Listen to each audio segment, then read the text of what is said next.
AWSൻ്റെ കേസിൽ തന്നെ വരുന്ന വേറെ ഒരു സർവീസാണ് S3 എന്ന് പറഞ്ഞ സർവീസ്. ഈ S3 എന്ന് പറഞ്ഞ സർവീസ് എന്ന് വെച്ചാൽ സ്റ്റോറേജ് സർവീസാണ്. അപ്പോൾ നമുക്കത് ജസ്റ്റ് ഒന്ന് എങ്ങനെ ചെയ്യുന്നു എന്നുള്ളത് നോക്കാം. അപ്പം ജസ്റ്റ് നമ്മൾ ആമസോണിൽ പോയിട്ട് S3 സർവീസ് എടുക്കുക. ഇവിടെ സെർച്ച് ചെയ്താലും മതി. നമുക്ക് S3 എന്ന് പറഞ്ഞാൽ സെർച്ച് ചെയ്തിട്ട് നമ്മളത് ക്ലിക്ക് ചെയ്യാം. ക്ലിക്ക് ചെയ്താൽ നിങ്ങൾക്ക് ഏകദേശം ഈ ഒരു ഇൻ്റർഫേസ് നിങ്ങൾക്ക് ഓപ്പൺ ആയിട്ട് വരിക. അപ്പോൾ നമുക്ക് ക്രിയേറ്റ് ബക്കറ്റ് എന്ന് പറഞ്ഞൊരു ഓപ്ഷനിൽ ക്ലിക്ക് ചെയ്യാം. ക്രിയേറ്റ് ബക്കറ്റിൻ്റെ അടിയിൽ നമുക്ക് താഴോട്ടേക്ക് വന്നു കഴിഞ്ഞാൽ ബക്കറ്റ് നെയിം കൊടുക്കാനുണ്ട്. അപ്പോൾ ഞാൻ എൻ്റെ പേര് വെച്ചിട്ട് തന്നെ കൊടുക്കുന്നു. AWS ടെസ്റ്റ് എന്ന് പറഞ്ഞിട്ട് കൊടുക്കുന്നു. അപ്പോൾ താഴോട്ടേക്ക് സ്ക്രോൾ ചെയ്ത് വരുന്ന സമയത്ത് നിങ്ങൾക്ക് കാണാൻ പറ്റും block public access settings for this bucket എന്ന് പറഞ്ഞൊരു ഓപ്ഷൻ ഉണ്ട്. അപ്പോൾ അതിൽ നിങ്ങൾക്ക് കാണാൻ പറ്റും ബ്ലോക്ക് ഓൾ പബ്ലിക് ആക്സസ് എന്നിട്ട് കൊടുത്തിട്ടുള്ളത്.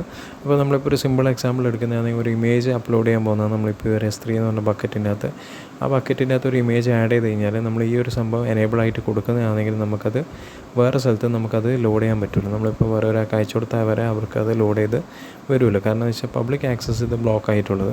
അപ്പോൾ അത് നമ്മൾ ആക്സസ് ചെയ്യാൻ വേണ്ടിയിട്ട് നമ്മൾ എന്താ വെച്ചാൽ അൺടിക്ക് ചെയ്യുക. അൺടിക്ക് ചെയ്തതിന് ശേഷം നമ്മളിത് അക്നോളജ് എന്ന് പറഞ്ഞിട്ട് അത് കൊടുക്കുക. താഴോട്ടേക്ക് സ്ക്രോൾ ചെയ്ത് കഴിഞ്ഞാൽ നമുക്ക് വേറെ ബാക്കിയെല്ലാം ഡീഫോൾട്ട് ഓപ്ഷൻസ് തന്നെയാണ്. വേറെ ഒന്നും ചെയ്യാനില്ല. നമ്മൾ ക്രിയേറ്റ് ബക്കറ്റ് എന്ന് പറഞ്ഞ ഓപ്ഷനിൽ ക്ലിക്ക് ചെയ്യാം. ക്രിയേറ്റ് ബക്കറ്റ് എന്ന് പറഞ്ഞിട്ട് നമ്മൾ ക്രിയേറ്റ് ചെയ്ത സമയത്ത് നമുക്കിവിടെ ഒരു ബക്കറ്റ് നമുക്ക് 2 ബക്കറ്റ് ഇവിടെ ഓൾറെഡി ഉണ്ട്. ഒരു ബക്കറ്റ് ഓൾറെഡി ഇവിടെ ഉണ്ട്. അതിൻ്റെ കൂടെ തന്നെ നമ്മളിപ്പോൾ ക്രിയേറ്റ് ചെയ്ത ഒരു ബക്കറ്റും കൂടി ഇവിടെ വന്നിട്ടുണ്ട്. അപ്പോൾ അതിൻ്റെ മുകളിൽ ക്ലിക്ക് ചെയ്യുക. ക്ലിക്ക് ചെയ്താൽ നമുക്ക് കാണാൻ പറ്റും അപ്ലോഡ് ചെയ്യേണ്ട ഒരു ഓപ്ഷൻ ഉണ്ട്. അപ്പോൾ നമുക്ക് എന്തെങ്കിലും ഒരു സാധനം നമുക്കൊരു ഇമേജോ എന്തെങ്കിലും ഒരു കാര്യം നമുക്ക് അപ്ലോഡ് ചെയ്യാം. അപ്ലോഡിൻ്റെ ഉള്ളിൽ ക്ലിക്ക് ചെയ്തതിന് ശേഷം ആഡ് ഫയൽസ് എന്ന ഓപ്ഷൻ്റെ ഉള്ളിൽ ക്ലിക്ക് ചെയ്യാം. അപ്പോൾ അവിടെ നമ്മൾ ഈ ഒരു ഇമേജ് നമ്മളിപ്പോൾ സെലക്ട് ചെയ്ത് കൊടുത്തു. എന്ന് പറഞ്ഞൊരു ഇമേജ് ഇപ്പോൾ സെലക്ട് ചെയ്ത് കൊടുത്തത്. അതിനുശേഷം നമ്മൾ താഴോട്ടേക്ക് വന്നതിന് ശേഷം നമ്മൾ അപ്ലോഡ് എന്ന് പറഞ്ഞ ഓപ്ഷനിലേക്ക് കൊടുക്കുന്നു. അപ്പോൾ നമുക്കിവിടെ കാണാം അത് അപ്ലോഡ് ആവുന്നുണ്ട്. ആ ഒരു ഇമേജ് അപ്ലോഡ് സക്സീഡ് എന്ന് പറഞ്ഞിട്ട് ഇപ്പോൾ കാണിക്കുന്നുണ്ട്. അപ്പോൾ അതിനുശേഷം നമുക്ക് ഈ ഒരു ഇമേജ് നമുക്ക് നോക്കാം. അപ്പോൾ നമ്മൾ ആമസോണിൻ്റെ അകത്ത് പോയിട്ട് S3 എന്ന് പറഞ്ഞൊരു സർവീസ് എടുത്തു. അതിനകത്ത് നമ്മളൊരു ബക്കറ്റ് ക്രിയേറ്റ് ചെയ്തു. ബക്കറ്റ് ക്രിയേറ്റ് ചെയ്തതിന് ശേഷം ബക്കറ്റിൻ്റെ ഉള്ളിലേക്ക് നമ്മളൊരു ഇമേജ് a.jpg എന്ന് പറഞ്ഞൊരു ഇമേജ് നമ്മൾ ആഡ് ചെയ്തു. ഇനി നമ്മൾ ജസ്റ്റ് നമ്മൾ ഈ ഒബ്ജക്റ്റ് URL വെച്ചിട്ട് നമ്മൾ കയറാൻ നോക്കുന്ന സമയത്ത് എറർ മെസ്സേജാണ് വരുന്നത്. അപ്പോൾ നമ്മൾ ആദ്യം എന്താ വേണ്ടതെന്ന് വെച്ചാൽ ആ ബക്കറ്റിലേക്ക് തന്നെ നമ്മൾ പിന്നെ ഒന്നും കൂടി പോവാം. ബക്കറ്റിൻ്റെ അകത്ത് പെർമിഷൻസ് ക്ലിക്ക് ചെയ്യുന്ന സമയത്ത് നമുക്കിവിടെ താഴോട്ടേക്ക് സ്ക്രോൾ ചെയ്യുന്ന സമയത്ത് തന്നെ കാണാൻ പറ്റും പബ്ലിക് ആക്സസ് ഇപ്പോഴും ഓഫായിട്ട് തന്നെ കിടക്കുന്നത്. നമ്മളത് അൺടിക്ക് ചെയ്ത് കൊടുത്തിനെങ്കിലും നമുക്കിവിടെ പബ്ലിക് ആക്സസ് ഇപ്പോഴും ഓഫായിട്ടാണ് കിടക്കുന്നത്. അതുകൊണ്ടാണ് നമുക്ക് ഈ ഒരു സംഭവം നമുക്ക് ലോഡ് ആവാണ്ട് നമുക്കൊരു എറർ മെസ്സേജ് ആയിട്ട് കാണിക്കുന്നത്. അപ്പോൾ താഴോട്ടേക്ക് സ്ക്രോൾ ചെയ്താൽ ബക്കറ്റ് പോളിസി എന്ന് പറഞ്ഞൊരു ഓപ്ഷൻ ഉണ്ട്. അതിൻ്റെ മുകളിൽ നമ്മൾ എഡിറ്റ് എന്ന് പറഞ്ഞ ഓപ്ഷനിൽ ക്ലിക്ക് ചെയ്യുക. ക്ലിക്ക് ചെയ്തതിന് ശേഷം നമ്മൾ എന്താണെന്ന് വെച്ചാൽ നമ്മൾ ഒരു കോഡ് നമ്മൾ അതിൻ്റെ അകത്തേക്ക് പേസ്റ്റ് ചെയ്ത് കൊടുക്കാനുണ്ട്. ആ കോഡിൻ്റെ അകത്ത് നമ്മളത് പബ്ലിക്കലി അവൈലബിൾ ആയിരിക്കണം എന്ന് പറഞ്ഞിട്ട് നമ്മൾ സെറ്റ് ചെയ്യുന്നത്.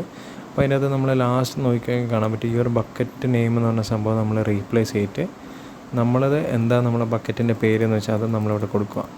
റുജുൽ AWS ടെസ്റ്റ് എന്ന് പറഞ്ഞിട്ടല്ലേ നമ്മൾ കൊടുത്തത്. അപ്പോൾ ഈ ഒരു പേരിൽ തന്നെ നമ്മൾ ബക്കറ്റ് സെലക്ട് ചെയ്ത് കൊടുക്കുക. ബാക്കി നമ്മൾ എന്ത് ചെയ്യുന്നത് വെച്ച് കഴിഞ്ഞാൽ സേവ് ചേഞ്ചസ് എന്ന് പറഞ്ഞിട്ട് സേവ് ചെയ്യുക.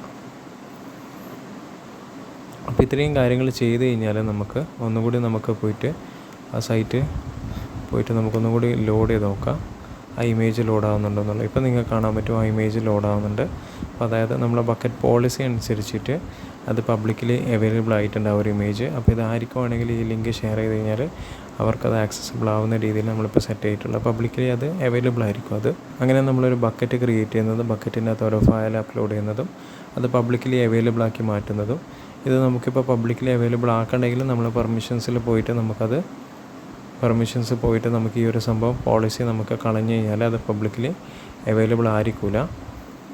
അപ്പോൾ ഇങ്ങനെയാണ് നമ്മൾ വളരെ സിമ്പിളായിട്ട് ഒരു ആമസോണിൻ്റെ S3 സർവീസ് നമ്മൾ യൂസ് ചെയ്യുന്ന സ്റ്റോറേജ് സർവീസ്. ഇപ്പോൾ സിമ്പിളായിട്ടുള്ള നമുക്ക് എന്തെങ്കിലും സ്റ്റോറേജും കാര്യങ്ങളെല്ലാം വരുന്നുണ്ടെങ്കിൽ നമുക്ക് ജസ്റ്റ് ഒരു ബക്കറ്റ് ക്രിയേറ്റ് ചെയ്തിട്ട് നമുക്ക് അതിൻ്റെ അകത്ത് ഈ ഡീറ്റെയിൽസും കാര്യങ്ങളെല്ലാം നമുക്ക് ആഡ് ചെയ്താൽ മതി. അതിന് പബ്ലിക് ആക്സസ് കൊടുക്കണമെങ്കിൽ പബ്ലിക് ആക്സസ് കൊടുക്കുക, അല്ലെങ്കിൽ അത് ഡിനൈ ചെയ്യണമെങ്കിൽ അത് ഡിനൈയും ചെയ്യും.